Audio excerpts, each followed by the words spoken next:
Thank you so much for joining us for CBN NewsWatch. I'm Ephraim Graham. And I'm Charlene Aaron. A large group of former state attorneys general are appealing the conviction of former Virginia Governor Bob McDonnell. They're asking a federal appeals court to toss out his corruption convictions, saying the case sets a dangerous precedent that will stifle America's public servants. Former Virginia Governor Bob McDonnell is getting support from a bipartisan group of attorneys general who oppose his conviction on federal corruption charges. 23 Democrats and 21 Republicans filed a brief arguing McDonnell's actions should have been dealt with by Virginia, not the federal government.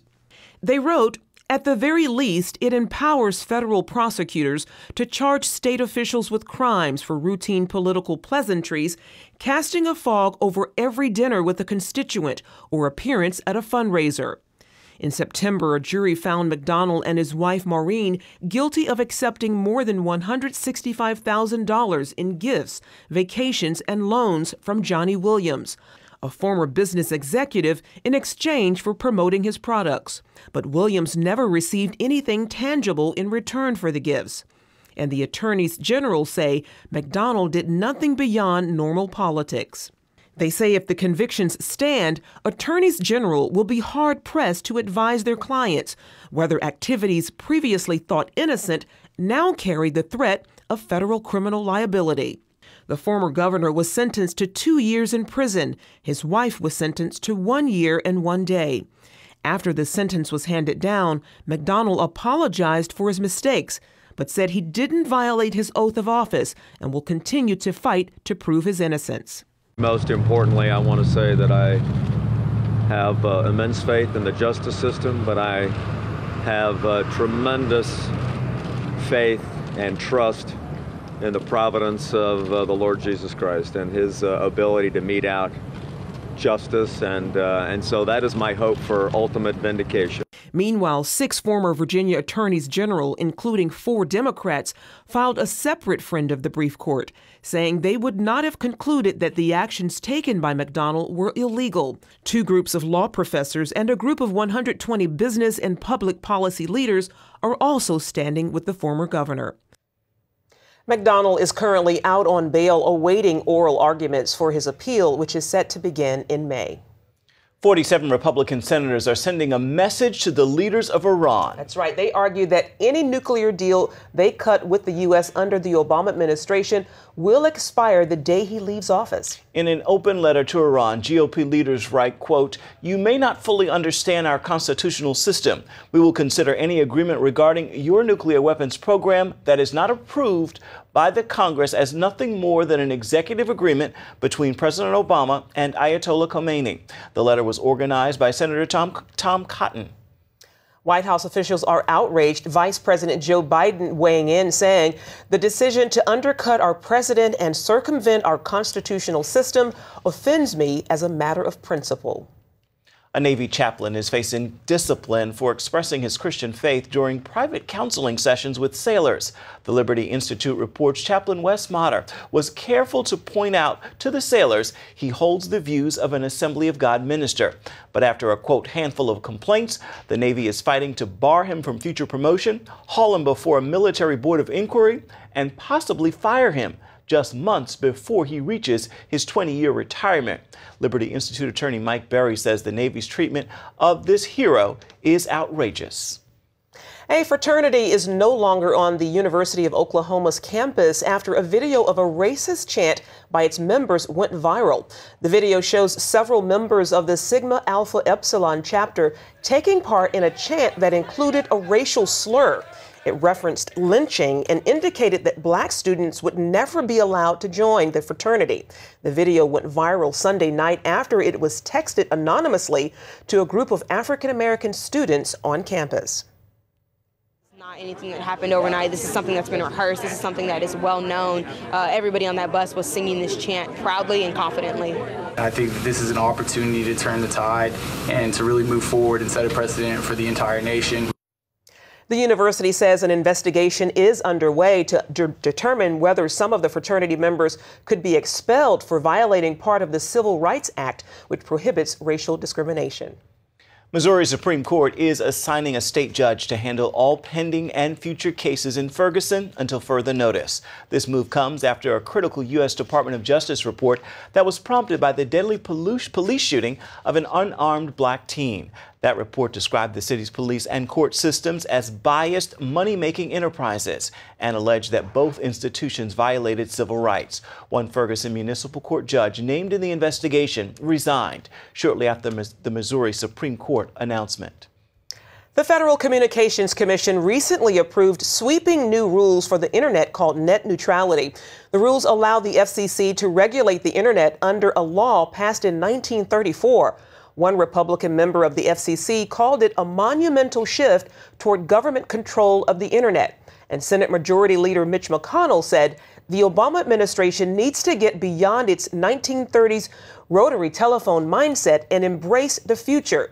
That means encouraging innovation, not suffocating it under the weight of an outdated bureaucracy. The bloated bureaucracy is a big concern for conservatives. They say the federal bureaucratic state has become so huge that it is now a de facto fourth branch of government, and in fact, maybe the most powerful branch. As Paul Strand reports, experts will tell you it's completely unconstitutional. If there's one thing the Founding Fathers cared about, it was liberty. And the last thing they would have wanted was an unelected bureaucracy that could steal your property, your rights, and even your freedom. It's fifth grade civics all over again, right? Law School Assistant Dean Richard Kelsey says those Founding Fathers were clear and deliberate about what they'd allow constitutionally. They took a lot of time trying to figure out how to get this right. Remember, we had the Articles of Confederation first, didn't work. So we got together, had a constitutional convention, and we spent a lot of time trying to figure out how do we make this delicate balance of power. The founders decided only the politicians in Congress, those closest to and most easily held accountable by the voters, could make the laws that would reign over and even threaten those voters. They're supposed to make the laws, propose the laws, be answerable to the people, and the president is not a lawmaker. His job is to either say no to this law or yes to this law. But the unceasing, cancerous growth of the executive branch's bureaucratic agencies has upset this careful balance and made unelected bureaucrats super powerful. They're like a fourth branch of government now, and they are unaccountable. They're unanswerable to the voters, and they can get away with just about anything they want without any consequences. And that's allowed modern presidents to basically take the law into their own hands. And President Obama has made this his forte, unconstitutional though it may be. What he's doing now is he's saying, hey, Congress isn't working. It's not doing what I want. I'll go around Congress. Nothing allows him to do that. It's not even being hidden anymore. The president has come right out and said, if the Congress won't act, I will act. And he's doing it through these bureaucracies. And now they literally wield life and death power over people. They are issuing regulations often with criminal penalties. That's something only Congress should be able to do. And yet these unelected bureaucrats have the ability now to declare that certain actions will potentially land you in jail. That's how powerful they've become. And in many cases, to be penalized, you don't even have to know you were guilty of disobeying these regulations, which are now basically a new type of law. The famous saying is ignorance of the law is no defense. But that's before we started making hundreds of thousands of laws every year. In fact, lawmakers are ignorant of the law, right? If you remember from the Affordable Care Act, aka Obamacare, they said we have to pass it before we know what's in it. And even though Republicans have begun talking about reining in some of the regulatory agencies, critics warn the power of the bureaucrats has been growing for years, and Capitol Hill didn't stop them. Congress over the years has delegated too much of its power to all of these administrative agencies. So now you have essentially a shadow government in these federal agencies that is running our country, that's determining how the IRS enforces its tax regulations, how the EPA affects your land and your property and your business. We are empowering this huge federal government that can restrict our liberties, restrict our freedom, restrict our economic opportunities in this country, and it's almost impossible to fight back against these agencies. Paul Strand, CBN News, Washington. Coming up, driven from her home, yet full of forgiveness. Watch the amazing story of a 10-year-old Iraqi refugee offering God's love to ISIS. Hey everybody, Lori Johnson here, health reporter for CBN News. How many hours of sleep do you get each night? Did you know that not getting enough can make you gain weight and get sick? Unfortunately, many people aren't getting the sleep they need because they either have difficulty falling asleep or they wake up in the middle of the night and have trouble getting back to sleep. If that sounds like you, check out my blog because I have lots of great tips on how to get a good night's sleep without sleeping pills. That's on CBNnews.com. A young Iraqi refugee's forgiveness goes viral. Little 10-year-old Miriam shared her heart about life as a refugee in Erbil, Kurdistan, with Sat7 reporter Essam Nagy. And she told Nagy she forgives ISIS for forcing her family from their home in Karakush, Iraq. Sat7 reports Miriam's story has now been viewed by 500,000 people. CBN's Gary Lane spoke with Nagy about Miriam and her childlike faith. Essam, thanks for joining us. And what can you tell us about Miriam? What do you know about her? Miriam, she's a 10-year-old girl from Iraq. She had been displaced from her place in Karakush, and now she's living in a mall in Erbil. She was very active at school, and she has a very lovely smile, and most of it, she has a very lovely heart as well. And I think, Gary, this is the best part that we have been encountered, because Miriam herself had educated me, in the sense of that she had a lot of hope that no one else could know about it. It's like a pearl in the sand. You have to dig in order to get her up and let her speak. طيب انت مش بيجيلك وقت كده تبقي زعلانة بتحسي ان يسوع سابك مثلا؟ لا، مرات يعني ابكي على البيت مالتنا، ابكي على قراقوش، بس ما ازعل انه الله يعني سابنا من قراقوش، يعني رحنا من قراقوش. أشكره لأنه سترنا. And what do you know about her family? What can you tell us about them? Does she have brothers, sisters? And what did they do in Karakush? She only has one sibling, one girl, her sister, Zomorod, and her father and her mother. They educated their children in a very good manners, and she really loves their parents, you know. She loves them in a way that they only teach her how to sing, how to love each other, and we really can feel this amount of burst of love that's coming out of Miriam. They are just modest family, and they are like hundreds others family that come out from their places, displaced by ISIS, and went to live in Erbil.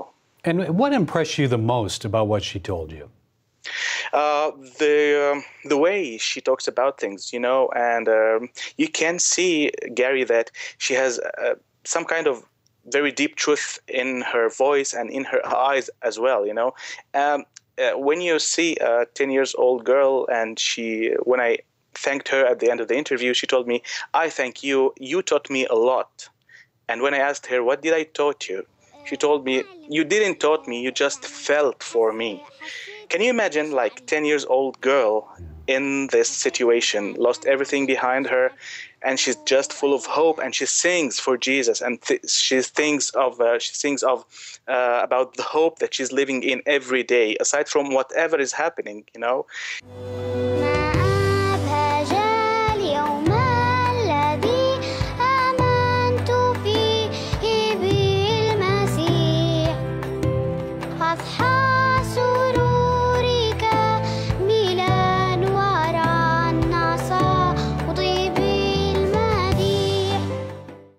She's really have something important in her heart, and a big message of love and forgiveness to the people who persecuted her and for the whole world. انت حاسه بايه ناحيه الناس اللي ممكن تبقى خرجتك من البيت وتعبتك؟ ما راح اسويهم ولا شيء، بس يعني اقول لله يسامحهم. وانت تقدري تسامحيهم كمان؟ ايوه. بس دي حاجه صعبه قوي ولا حاجه سهله ان انا اعرف اسامح الناس اللي تعبتني يا مريم؟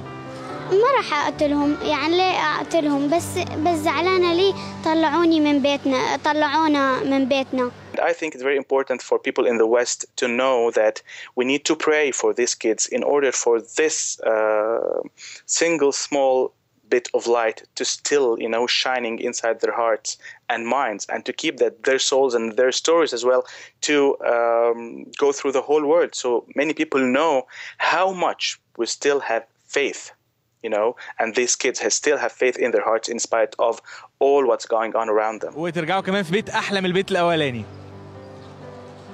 كيف الله؟ ما كيفنا نحن، كيف الله هو اللي يعرف. Thank you, Issam Nagi of SAT7 for joining us today. Thanks so much. Thank you. Thank you. What a girl. You can find Gary's entire interview, plus you can hear Miriam's entire song. We've got the links for both of them at the Global Lane blog. That's at cbnnews.com. Up next, lessons that could save women's lives. We'll show you what it takes to protect yourself right after this.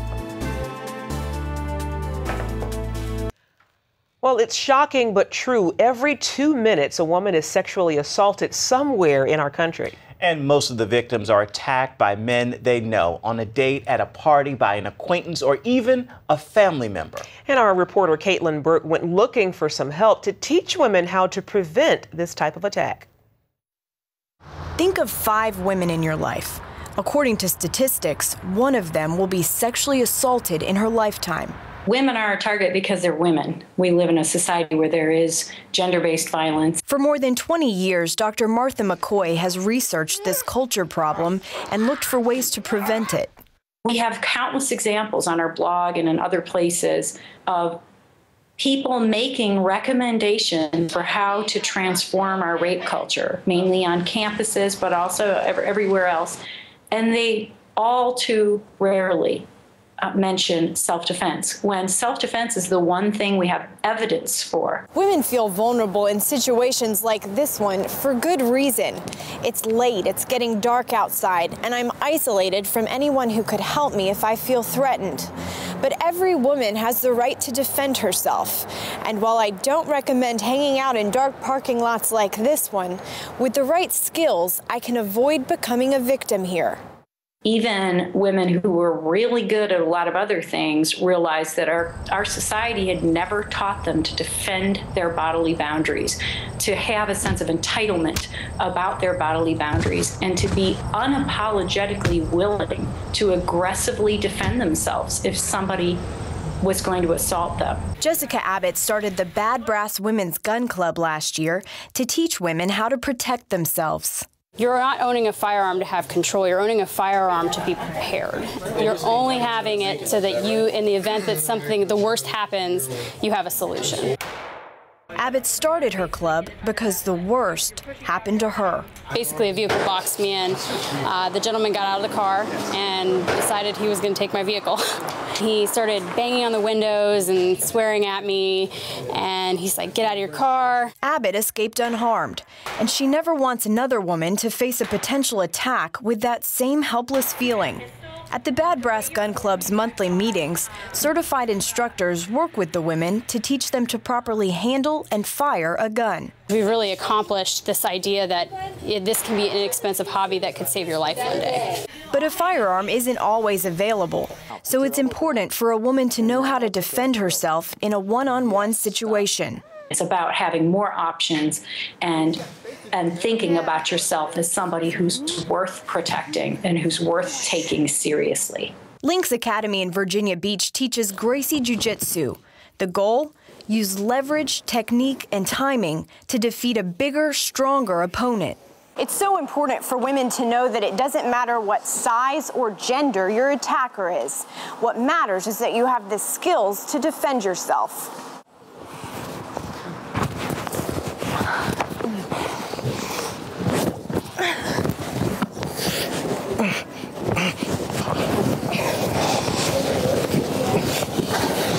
Lynx student Eliane wanted to learn how to defend herself after a stalking incident 6 years ago. I was coming out of the mall at night. It was dark outside, and basically someone was following me. But I didn't notice this person until he was really close. I was getting closer to the car, trying to open the door, and all of a sudden I see this guy right behind me. And right then I panicked. A mall security guard drove by and spooked Eliane's attacker. But that moment changed her.